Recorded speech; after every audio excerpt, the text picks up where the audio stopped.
시청자 비평 플러스는 YTN을 돌아봅니다. 지난 4월 대한민국 역사상 가장 치명적인 보안 침해가 있었습니다. 이후 SK텔레콤 유심 해킹 여파가 계속되고 있는데요. 오늘 뉴스 리뷰 Y 시간은 SK텔레콤 해킹 사건을 다룬 YTN 보도 분석해봅니다. 이번 주는 어떤 시청자 의견이 들어왔을까요? 시청자 톡톡 Y에서 확인해보겠습니다. 잠시 후에 만나보시죠.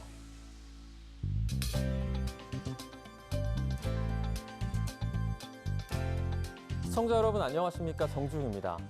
봄철 나들이 차량이 부쩍 늘고 있습니다. 이 봄꽃을 주제로 하는 지역 축제도 전국적으로 준비되어 있는데요.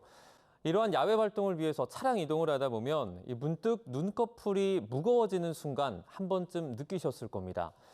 햇살이 좋은 봄, 춘곤증이 심해지는 시기라 졸음운전으로 인한 사고가 특히 증가한다고 하는데요. 졸음운전이 우려되는 오후 2시부터 오후 6시 사이에 이 봄철 교통사고가 가장 많이 발생한다고 합니다. 충분한 휴식, 창문 환기, 짧은 스트레칭으로도 해소가 안 된다면 반드시 잠깐 눈을 붙였다가 운전대를 잡으시길 바랍니다. 봄철 안전운전 당부드리면서 이번 주 시청자 비평 플러스 뉴스 리뷰 Y로 시작합니다.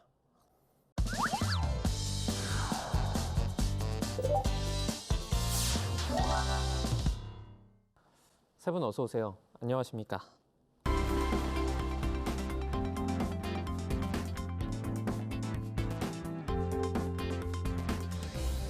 뉴스 리뷰 Y 시작해봅니다. 먼저 반유미 시청자 평가원이 가져오신 오늘의 주제부터 들어봅니다.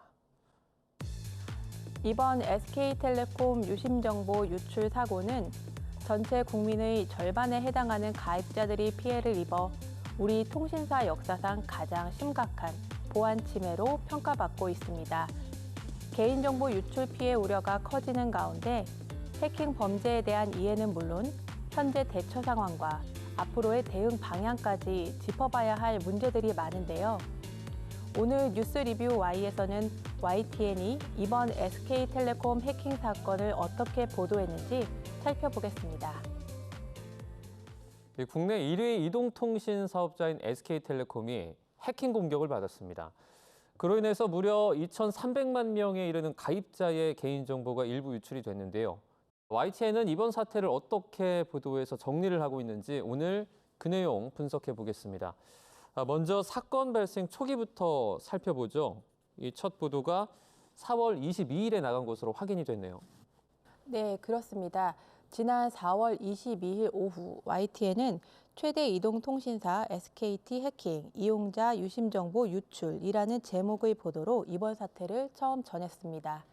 보도에서는 지난달 18일에 발생한 해킹으로 인해서 SK텔레콤 이용자의 통신 인증과 식별 정보가 담긴 유심 정보가 외부로 유출된 정황이 확인됐다고 밝혔는데요. 고객 식별 번호가 같은 구체적인 유출 정보의 내용을 설명하면서 사건의 규모와 심각성을 짐작할 수 있도록 했습니다.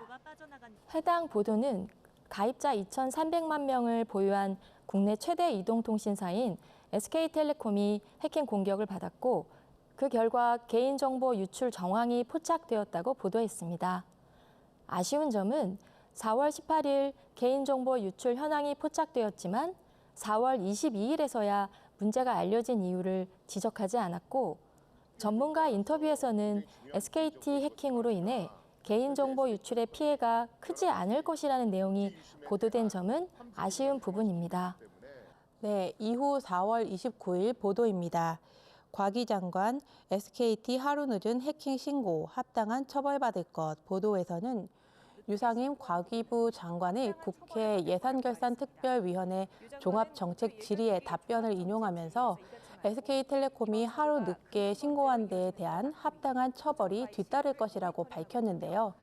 SK텔레콤의 늑장 대응 문제를 부각할 수 있는 내용이었는데 다만 단신에 그친 점은 다소 아쉬웠습니다. 네, 미숙했던 기업 초기 대응에 대한 비판이나 이 분석이 충분하지 않았다는 이 보도의 아쉬운 점을 짚어주셨는데요. 이후에 해킹에 대한 유심 관련 취약성이 또 드러나면서 유심 교체 대응을 발표를 했는데 이 부분 관련한 보도들도 좀 살펴보도록 하겠습니다. 박사님. 4월 25일 SKT 해킹 사고 대국민 사과, 유심 무료 교체 지원 뉴스에서는 SKT의 사고 수습 대책을 다뤘습니다. SKT는 사고 일주일 만에 해킹 사고 대국민 사과를 하였는데요. 해킹 피해가 일어난 서버 시스템을 완전히 격리하였고 2,300만 명 가입자를 대상으로 유심 무료 교체 지원을 하겠다는 내용을 발표합니다. 유출 정보를 활용한 2차 피해 사례가 접수된 바가 없다는 취재 내용을 전하면서 현재 가입자의 피해 상황을 가늠할 수 없다는 문제점을 지적한 의미 있는 뉴스였습니다. YTN에서는 유심 무상교체와 같은 후속 대응을 비롯해서 유심 재고 부족과 대리점의 혼란 등 실제 현장의 목소리까지 전달해 주었습니다. 유심 칩 없어요. 유심 대란에 SKT 고객들 발 동동. 보도에서는 유심 교체 수요가 급증하면서 발생한 품귀 현상을 조명했습니다. SK텔레콤 대리점에서 유심을 구하지 못한 개별 소비자들의 불편은 물론 유심 교체를 권고한 일부 대기업 소속 고객들 역시 불편을 겪고 있는 현장 사례를 전했습니다. 특히 SK텔레콤이 대응책을 놓고 또다시 문매를 맞을 위기라는 리포트를 통해서 유심 무상교체라는 소비자 보호 조치가 현장에서 제대로 작동하지 않은 실태를 구체적으로 보여주면서 기업 대응의 미비함을 비판적으로 드러냈습니다. 더 큰 피해를 막기 위한 방법을 이 소비자가 직접 찾아 나서기도 했는데요. 시청자에게 도움이 될 수 있도록 이 분산돼 있는 정보를 모아서 알리기도 했습니다. 신뢰되어 있는 내용이 있었는지 분석해 주신 내용 들어보도록 하겠습니다. 개인정보 유출이라는 상황 속에서 소비자는 기업이 제시한 조치 외에도 개인 차원의 보호와 보상 대책안을 고민하게 되는데요. 이런 상황에서 소비자 피해 예방과 권리 보호에 도움이 되는 정보를 제공한 유익한 보도가 있었습니다. SKT 고객 행동 요령은 유심 보호 서비스 가입부터. 보도에서는 피해 예방을 위해 SK텔레콤 가입자가 확인해야 할 조치 사항을 소개했습니다.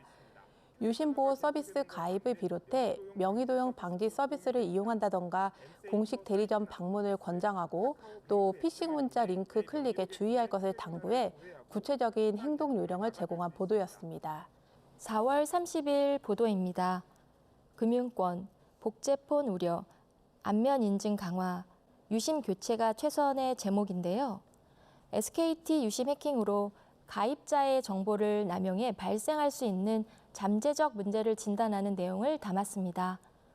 최근 모바일로 금융 업무가 이루어지는 상황에서 해킹된 정보를 통해 발생할 수도 있는 문제를 방지하기 위해서는 은행의 인증 절차를 강화하는 여러 가지 상황들을 전했는데요. 은행권에서도 관련 모니터링을 강화하고 있다는 점을 보도했습니다. 해킹 사건 이후 가입자와 시청자 모두 불안해하고 있는 상황에서 구체적인 문제를 지적했고 취재에 보도한 의미 있는 뉴스였습니다.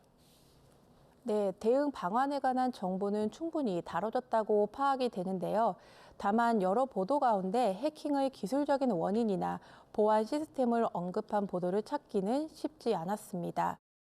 염흥렬 춘천향대 정보보호학과 교수와의 대담이 2차례 진행됐습니다. 이번 대담에서 아쉬웠던 점은 해킹 이후에 대응에 집중한 나머지 해킹이 어떻게 이루어졌는지 또 통신 시스템의 보안상 취약점에 대한 설명은 부족했다는 것입니다. 해킹의 정확한 경위는 아직 조사 중이지만 여러 언론에서는 이미 보안이 가장 철저한 것으로 알려진 홈 가입자 서버가 공격의 대상이 됐다는 점에 주목하면서 통신망 구조나 시스템 보안의 근본적인 약점을 분석하기도 했는데요. 특히 일부 IT 전문 채널에서는 보안 전문가나 업계 종사자가 직접 출연해 기술적인 배경과 그 가능한 해킹 방식 등을 설명하면서 대중의 이해를 넓히기도 했습니다. 이 점에서는 YTN의 대담과는 차이를 보였는데요. 공신력 있는 보도 채널로서 YTN도 관련 전문가와 협업해 기술 분석의 깊이를 더한다면 시청자의 궁금증을 해소하고 보도의 완성도를 높이는 데도 도움이 될 것 같습니다. 기술적인 정보를 설명하는 부분에서 저도 아쉬운 보도를 발견했는데요. 4월 29일 이틀째 유심 대란, 단말기 고유 식별 번호 유출 없어 제목입니다.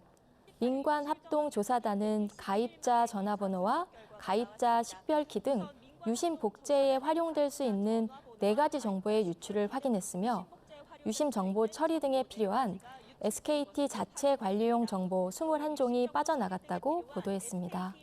정부가 SKT와의 협의 내용도 전하면서 조사 결과를 밝히기까지는 시간이 걸리기 때문에 가입자들은 여전히 불안한 상황이며 집단 행동을 하는 등의 움직임이 있음을 전했습니다. SKT, 정부, 가입자의 입장 등을 전하면서 다양한 측면에서 이 사건을 다뤘다는 점은 의미가 있었는데요. 하지만 SKT 자체 관리용 정보 21종은 무엇인지, 단말기 고유 식별 번호가 갖는 의미 등을 추가적으로 설명한 내용이 없어 아쉬웠습니다. 단말기 고유 식별 번호는 불법 복제폰을 만들 수 있는 핵심 정보인데요. 현재 개인정보가 다양한 차원에서 수집되기 때문에 개인정보 보호는 그 어느 때보다 중요하다는 것을 설명할 수 있는 뉴스도 이루어져야 할 것입니다. 이게 전례에 없는 큰 규모의 해킹이다 보니까 보도 방향을 좀 잡기 어려웠을 것 같은데요. 사건 발생 초기부터 현재까지 취재 과정은 좀 어땠는지 궁금합니다. YTN은 그동안 이 사건이 중대한 사건이기 때문에 더욱 정확한 정보를 신속하게 전달해야겠다는 막중한 책임감을 가지고 취재와 보도에 임하고 있었는데요. 4월 26일 SK텔레콤 유영상 대표의 기자회견 라이브를 시작으로 27일 일요일부터 사람들이 SKT 대리점에 몰리는 모습과 곧 무상교체가 시작된다는 사실을 보도했습니다. 또 유심 무상교체가 본격적으로 시작된 28일부터 30일까지 종로 일대와 강남 그리고 황금 연휴 인파가 몰리는 인천공항에서 기자 중계를 이어가는데요. 특히 현장에서 줄을 선 분들은 어르신들이 유난히 많았습니다. 이분들이 QR코드로 유심 교체 예약을 하지 못하고요. 또 유심 보호 서비스 가입에 어려움을 겪는 것을 보고 유심 대란 속에서 더욱 소외된 고령층의 문제, 이 대책 마련 필요성을 지적을 하기도 했는데요. 이처럼 YTN은 유심 대란 현장에서 벌어지는 각종 문제를 알리는 동시에 SKT와 정부에서 내놓는 대책과 행정지도 등도 발빠르게 알리기 위해서 노력하고 있는 상황입니다. 이번 사건을 두고서 정부와 기업의 책임을 강조하는 보도들이 이어지고 있는데요. 사회적인 책임에 대한 국내 기업 문화의 미성숙한 태도까지 지적이 되고 있는 상황에서 YTN은 소비자 피해 예방을 돕는 보도 태도를 좀 잘 이어가고 있는지 그 보도 내용도 저희가 살펴보도록 하겠습니다.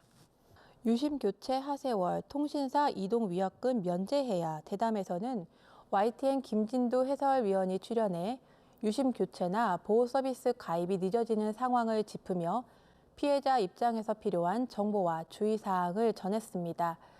특히 스미싱 피해 우려에 대해 문자메시지 확인에 각별한 주의가 필요하다고 강조했고 SK텔레콤이 스미싱 피해에 책임을 지겠다고 밝힌 내용이 실질적인 보상을 의미하는 것은 아니라고 지적하며 기업이 밝힌 책임과 실제 보상의 차이를 구분했습니다. 또 SK텔레콤의 늑장 대처와 내부 피해 최소화에 집중한 대응을 비판하면서 실질적 책임이 소비자가 아닌 기업에 있다는 점을 강조했는데요. 해킹 사태로 불안을 겪는 이용자의 입장에서 필요한 정보를 전하고 기업 대응을 객관적으로 짚어보며 시청자 중심의 보도 태도를 잘 보여주었습니다.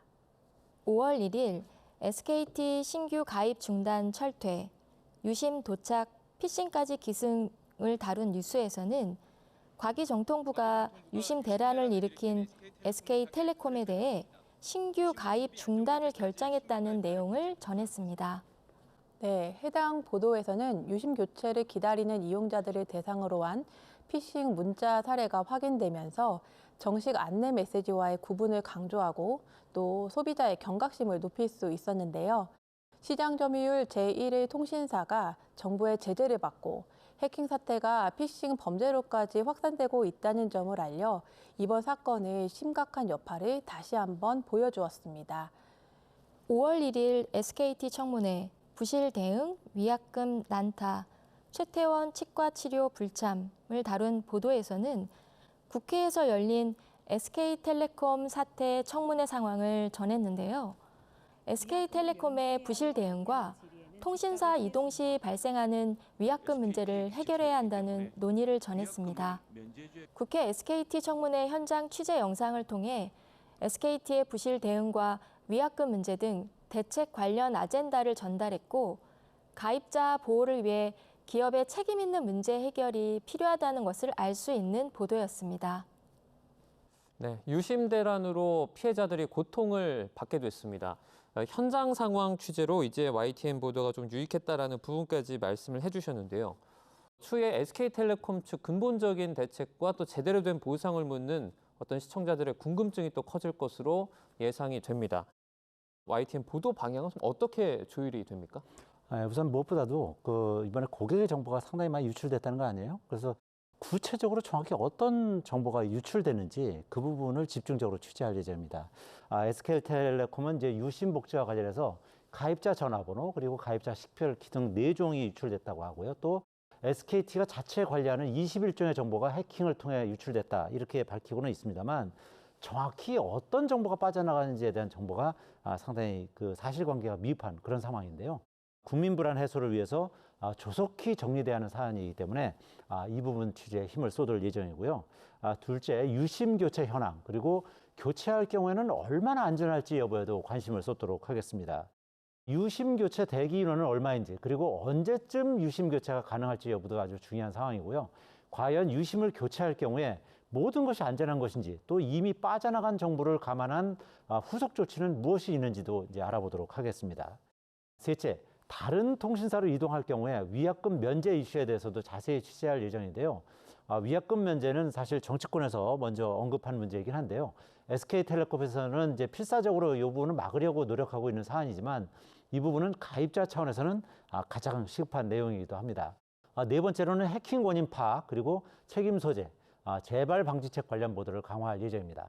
통신사의 메인 서버 해킹은 사실상 불가능하다는 것이 전문가들의 의견인데 아무래도 내부자가 관련되지 않았느냐 이런 의견도 지금 나오고 있는 상황입니다. 현재까지 SKT는 공식적으로 해킹의 정확한 원인에 대해서 상세하게 발표하지는 않고 있는데요. 해킹 원인을 선제적으로 분석하고 책임 소재를 명확히 해야 할 것입니다. 이번 사태를 계기로 통신사 보안에 대한 경각심을 높이고요. 관련 예산도 대폭 증액해야 한다는 점도 집중 부각할 계획입니다. 마지막으로 유심 해킹 피해자에 대한 보상 문제도 전문가 의견 등을 반영해서 심도 있게 보도할 계획입니다. 네, SKT 해킹 사태, 취재 방향에 대해서 말씀을 해주셨는데요. 해킹 내용부터 또 보상 문제까지 5가지로 이렇게 정리를 해주셨습니다. 네, 그럼 오늘 뉴스 리뷰 Y 내용 정리해 보겠습니다. 이것만은 꼭 시간인데요. 평가원님부터 한 줄 평 부탁드립니다. 구조적 원인과 책임을 짚는 탐사 보도로 사회적 해법 모색해야. 개인정보 유출은 단순한 기술 문제가 아니라 사회 전반의 혼란과 갈등으로 이어질 수 있다는 사실을 다시금 확인할 수 있었는데요. 이러한 상황일수록 왜 이런 사태가 반복되는지, 또 어떻게 막을 수 있는지에 대한 근본적인 해답이 필요합니다. 국내 대표 보도 채널인 YTN에서도 이번 해킹 사태의 원인과 시스템의 허점을 깊이 있게 짚고 제도 개선을 위한 해법을 제시하는 탐사 보도로서 사회적 대응 논의에 보탬이 되길 기대하겠습니다. 네, 이어서 이종임 박사님의 한 줄 평도 들어보도록 하겠습니다. 개인정보의 중요성과 정부 정책을 다루는 후속 보도가 이어지길.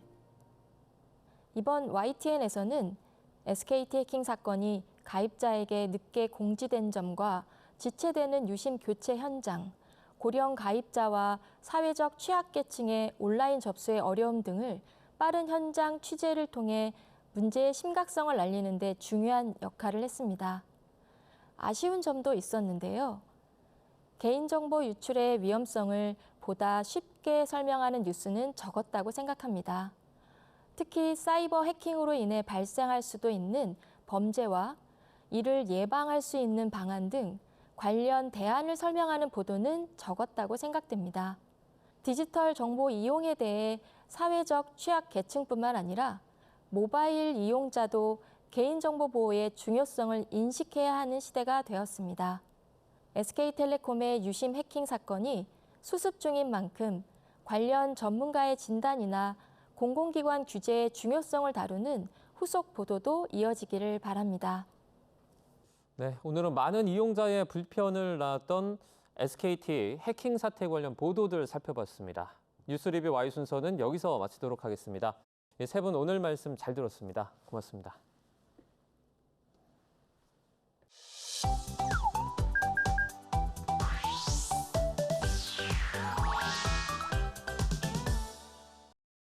YTN을 향한 시청자 의견이라면 모두 귀 기울여 듣고 답하는 시청자 톡톡 Y 시간입니다.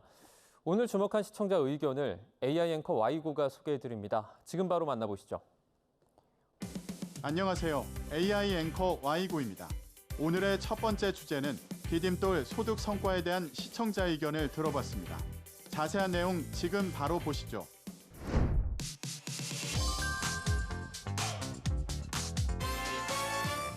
서울시가 실험하고 있는 새로운 소득 보장 복지 프로그램 디딤돌 소득이 3년 차에 접어들었습니다. 복지 사각지대를 서울시 정책 중 하나인 디딤돌 소득 성과에 대한 내용을 담은 리포트가 있었습니다. 지속 가능성에 영향이 예상됩니다. 디딤돌 소득은 중위소득 85%를 기준으로 소득이 적을수록 지원금을 더 많이 주는 복지제도입니다. 수급자에서 벗어난 이후라도 실직이나 질병 등으로 소득이 줄면 자동으로 다시 돈이 지급됩니다. 이만큼 이상은 벌면은 힘들겠구나, 안 되겠구나. 그런 걱정이나 그런 게 있었는데 디딤돌 소득을 하면서 그런 걱정은 없었어요. 그리고 내가 쉬면서도 다른 일을 찾아보면서 뭔가 안심이 되는 거 있잖아요. 디딤돌 소득 실험에 참가한 사람의 인터뷰를 통해 정책의 효과와 소감 등을 구체적으로 들어볼 수 있었는데요. 서울시가 실험하는 디딤돌 소득에 대해 해설하는 보도였는데 시청자들을 설득할 만큼 성과를 입증하는 데이터 제시가 부족하다고 느껴져 구체성을 충족시키기에 아쉬움이 남았다는 시청자 의견이 있었습니다. 시청자의 이해를 돕기 위해 시청자 톡톡아에서 디딤돌 소득 성과를 데이터로 정리해봤습니다. 2022년 시작해 올해 3년 차인 디딤돌 소득 정책은 기준 중위소득 85% 이하, 재산 3억 2,600만 원 이하 가구를 대상으로 기준소득 대비 부족한 가계소득 일정분을 채워주는 제도입니다. 소득 기준을 초과해도 수급 자격이 유지돼 근로의욕을 떨어뜨리지 않게 설계된 것이 특징인데요. 서울시는 2,076가구에 디딤돌 소득을 지급하고 있습니다. 이번 2000년도 분석 대상은 서울 디딤돌 소득 1단계 기준 중위소득 50% 이하 1,523가구와 2단계 기준 중위소득 85% 이하 3,588가구로 1차년도 조사보다 규모가 커지고 기간이 길어졌는데요. 분석 결과 서울 디딤돌 소득 2차년도 지원자의 탈수급률은 8.6%였습니다. 1차년도 4.8%보다 3.8%포인트 상승한 것인데요. 지원받은 가구 중 약 3분의 1은 근로소득이 늘어나는 의미 있는 성과도 냈다고 합니다. 1차년도와 비교했을 때 9.3%포인트 높아져 근로유인 효과가 약한 현행 제도의 단점을 보완했다는 평가를 받았는데요. 디딤돌 소득을 받은 가구들은 지원금을 자신의 상황에 맞게 활용 중인 것으로 나타났습니다. 예를 들어 고령자나 미취학 아동이 있는 가구는 늘어난 소득으로 일하는 시간은 조금 줄이고 그 시간을 돌봄에 할애하는 경우가 많았는데요. 교육훈련비를 비교 가구에 비해 72.7% 더 지출하는 등 장기적으로는 노동 생산성을 높일 수 있는 인적 자원 투자도 늘었다고 합니다. 다음으로 시청자 톡톡아의 두 번째 주제는 횡문근 용해증에 대한 시청자 의견을 들어봤습니다. 어떤 내용을 담고 있는지 이어서 확인해 보시죠.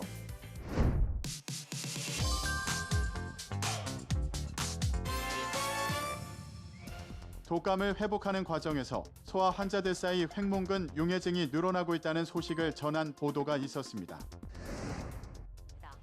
협회는 지난해 12월부터 4개월간 회원병원에서 보고된 횡문근 용해증 환자 대부분이 5세에서 12세 사이의 소아였으며 65%는 입원 치료가 필요한 상태였다고 밝혔습니다.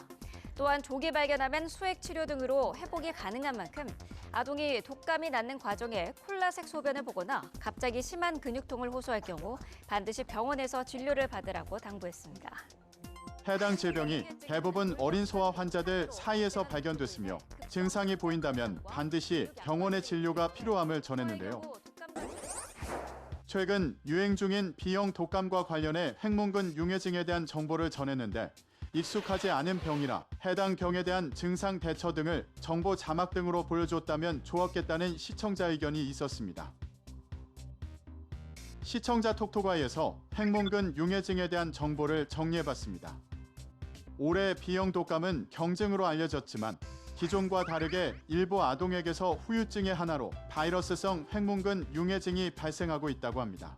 핵문근 융해증은 팔과 다리 등 움직임이 있는 부위에 골격근인 핵문근이 고체에서 액체로 융해되는 상태를 말하는데요. 근세포 내 물질들이 혈액으로 유출되면서 갑작스러운 근육통이 나타나고 소변이 검붉은색으로 변하는 경우가 많습니다. 통상 핵문근 융해증은 강도 높은 신체 활동 이후 발생하는 경우가 많지만 대한소아청소년병원협회에 따르면 소아에서의 핵문근 융해증은 바이러스 감염이 주요 원인 중 하나인데요. 자칫 급성 신장 손상과 같은 합병증으로 악화할 수 있으므로 조기에 진단하고 치료하는 게 중요합니다. 지난해 12월부터 올 3월까지 소아청소년병원협회 회원 병원 등을 대상으로 조사한 결과 핵문근 융해증으로 인한 근육통, 보행장애, 짙은 소변 임상 건수가 78건이었으며 대부분 5에서 12세였고 이 중 64%는 입원 치료가 필요했다고 합니다. 소아는 본인의 증상을 명확히 표현하지 못하는 경우가 많기 때문에 보호자들의 세심한 관찰과 빠른 판단이 매우 중요한데요. 다행히 핵문근 융해증은 조기에 발견하면 충분한 수액 치료와 전해제 조절만으로도 회복할 수 있다고 합니다. 마지막으로 오늘 시청자 톡톡아이 세 번째 주제는 사교육 카르텔에 대한 시청자 의견을 들어봤습니다. 이어지는 내용도 지금 바로 만나보시죠.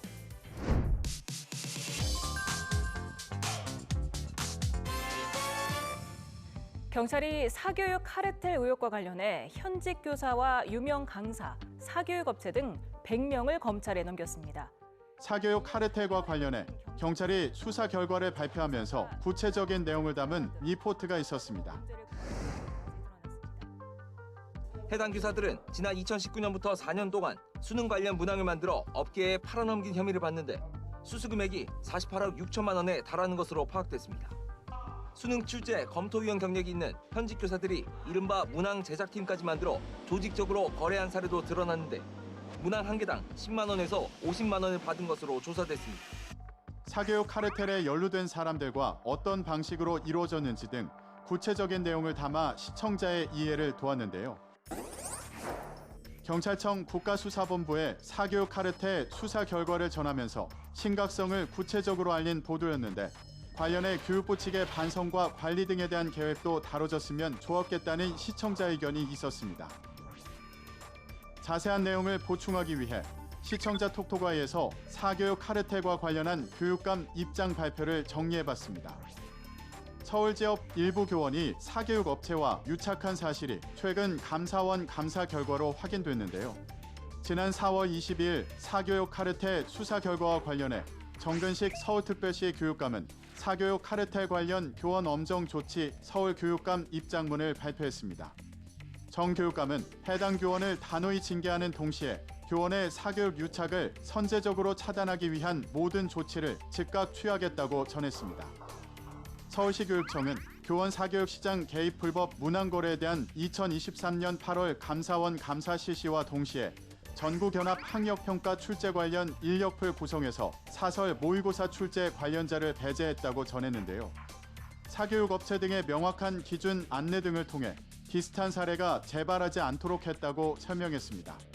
관련해 공익제보센터를 통해 사교육 카르텔 관련 공익신고를 상시 접수하고 교원 겸직 실태 조사, 각종 연수시 겸직 허가제도 안내 등을 통해 철저하게 관리 감독하겠다고 전했는데요. 서울시 교육청은 교원 사교육 유착에 대한 제도적 예방 장치를 대폭 강화하고 이와 관련한 복무 관리를 더욱 엄격히 해 학생 학습권을 보장할 방침이라고 밝혔습니다. YTN 방송의 부족한 부분을 채우는 시청자 톡톡아이 시간. 다음 주도 다양한 시청자 의견과 함께 돌아오겠습니다.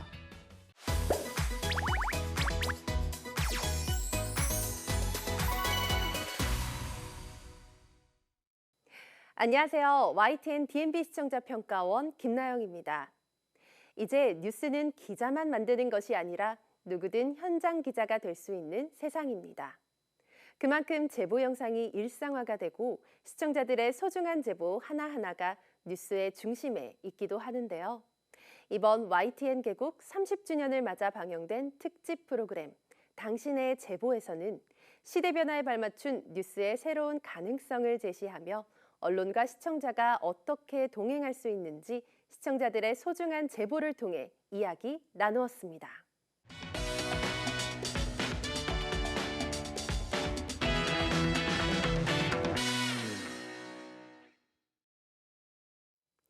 먼저 프로그램은 시청자들의 제보 영상을 바탕으로 문을 열었는데요. 굵직한 사건 사고를 더욱 현장감 있게 직접 찍은 시청자들의 제보 영상을 통해 시청자를 단순한 수용자가 아닌 참여자, 나아가 공동의 진실을 찾아가는 동반자로 대우하고 있다는 강한 메시지를 느꼈습니다. 폭우, 화재, 동물 출몰, 심지어는 범죄나 부패 고발까지 시민들이 찍은 영상이 방송을 통해 퍼지고 사건 해결까지 이끌어내는 모습을 보며 시민들의 영상 제보가 얼마나 중요하고 또 제보를 통해 드러난 각종 사회 문제는 뉴스의 힘이 어디에서부터 시작되어야 하는지를 분명하게 상기시켜 주었습니다. 특히 제보자의 목소리를 존중하고 그들이 겪은 현실을 정제된 언어와 자막, 그리고 영상으로 전달한 제작진의 진정성은 많은 시청자들에게 감동과 신뢰를 안겼는데요. 형식 면에서도 과하지 않은 연출과 절제된 내레이션은 프로그램의 진정성을 더욱더 부각시켰습니다. 제보는 어디나 있다라는 내용으로 해외 각지에서 날아온 시민들의 제보 영상도 보여주었는데요. 이런 제보가 많아지면 사회가 더 투명해지고 누구나 감시자가 될 수 있다는 점에서 긍정적인 측면을 보여주는 한편 제보 영상이 검증 없이 나가면 가짜뉴스가 될 수도 있고 사생활 침해나 왜곡된 정보가 퍼질 수도 있다는 상반된 이면은 다루지 않은 점이 아쉬웠습니다. 단순히 받아서 보여주는 게 아니라 공익성과 정확성을 따지며 방송한다라는 내용이 들어있으면 좋겠다는 생각이 들었습니다. 30년이라는 시간을 지나 다시 시작점에 선 YTN이 이 프로그램을 통해 앞으로 나아갈 저널리즘의 방향을 명확히 드러낸 점이 인상 깊었는데요. 진실은 누군가의 제보로부터 시작된다. 그리고 YTN은 그 목소리에 진심으로 귀 기울이는 언론임을 다시금 확인할 수 있었습니다. 이번 개국 30주년 특집 당신의 제보에서는 뉴스가 언제나 기자의 시선에서부터 시작된다고 생각했던 사람들에게 뉴스가 때로는 우리의 제보로부터 시작될 수 있다는 것을 조용하지만 힘있게 전달했다고 생각합니다.